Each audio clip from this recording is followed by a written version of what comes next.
দ্বিতীয় ও তৃতীয় ধাপে দেশের ২৭১টি উপজেলায় চলছে নির্বাচনী প্রচার, যেখানে বেশিরভাগ প্রার্থী ক্ষমতাসীন দল আওয়ামী লীগের রাজনীতিতে জড়িত।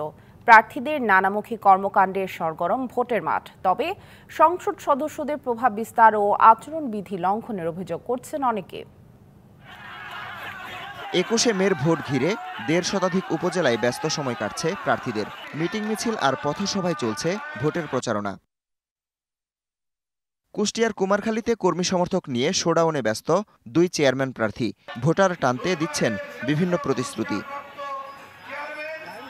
দিনাজপুরের বিরল উপজেলায় চেয়ারম্যান প্রার্থী ২ আওয়ামী লীগ নেতা একে অন্যের বিরুদ্ধে ক্ষমতার অপব্যবহারের অভিযোগ তুলেছেন। আমার প্রতিপক্ষ রমাকান্ত রায় নিজেরাই দলীয় অফিসে ১২-১৩ জন মিলে হাত উঠাই দিয়ে আজকে বলতেছে আজকে দলীয় প্রার্থী খালিদ মাহমুদ চৌধুরী বা মন্ত্রী অনুমোদিত প্রার্থী বা সমর্থিত, এটি তো আমরা কখনো আমরা বলিনি। বোচাগঞ্জ উপজেলায় আওয়ামী লীগ নেতা আফসার আলীর বিরুদ্ধে দলীয় প্রভাব বিস্তারের অভিযোগ বর্তমান চেয়ারম্যান জাতীয় পার্টির নেতা জুলফিকার হোসেনের। সরকারি দল করে তাদের প্রার্থী থাকলে তারা একটা প্রভাব বিস্তার করার চেষ্টা করে। জাতীয় পার্টির বলেন বা সবাই আমরা স্বতন্ত্র, উনি যে অভিযোগ করেছেন এটা সম্পূর্ণ একটা মিথ্যা অভিযোগ।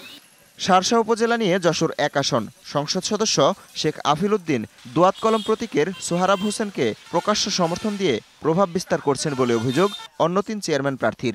ঘটছে সংঘর্ষের ঘটনাও। নির্বাচনের যে আচরণ বিধি, এই আচরণ বিধিটা স্বয়ং আমাদের মাননীয় সংসদ উনি লঙ্ঘন করছেন।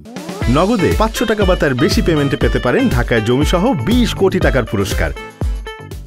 আজকে একটা বিশেষ মহল এই নির্বাচনকে কলুষিত করার জন্য এই নির্বাচনে ইতিমধ্যে পেশি শক্তি প্রদর্শন করছে। ভোট কেন্দ্রে ভোটারদেরকে আনার চাইতে তারা একটা ঘোষণাই দিয়েছে যে আমাদেরকে ভোট দিতে হবে।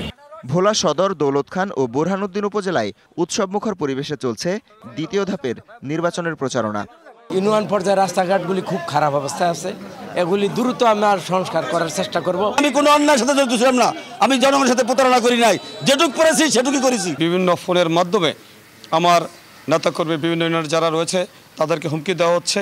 মানিকগঞ্জের ঘিওর, দৌলতপুর ও শিবালয় উপজেলা এবং চুয়াডাঙ্গা সদর ও আলমডাঙ্গা উপজেলায় ভোটের প্রচারে ব্যস্ত প্রার্থীরা। অন্যদিকে তৃতীয় ধাপে নওগাঁর আত্রাই উপজেলায় চেয়ারম্যান পদে প্রতিদ্বন্দ্বী ৬ জন। দলীয় প্রভাব বিস্তার নিয়ে আওয়ামী লীগের ২ প্রার্থীর মধ্যে শুরু হয়েছে কোন্দল। Habibur Rahman, DBC news desk.